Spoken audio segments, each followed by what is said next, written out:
దేవుడు ఇచ్చిన వాగ్దానములో ముందో వెనకో మధ్యలోనూ ఒక మాట ఉంటుంది, ఒక తీర్మానం ఉంటుంది.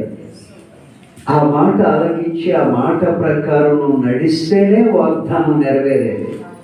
ఇప్పుడు అబ్రహాం దగ్గరికి దేవుడు వచ్చాడు, నాకు దేవుడు అన్నీ ఇచ్చాడు, సంతానం లేదే అని దిగులుగా కూర్చున్నాడు. 99వ సంవత్సరంలో 100వ సంవత్సరంలో కూర్చున్నప్పుడు దేవుడే వచ్చాడట. వచ్చి, అబ్రహమా, నా సన్నిధిలో నడుచుచున్న నీవు నిందారహితుడు అయి ఉండుము. ఎలా ఉండాలంట? నిందారహితుడు అయి ఉండు. నాకు నీకు మధ్య ఒక గొప్ప నిబంధన అనగా వాగ్దానం ఉంది. చూసారా?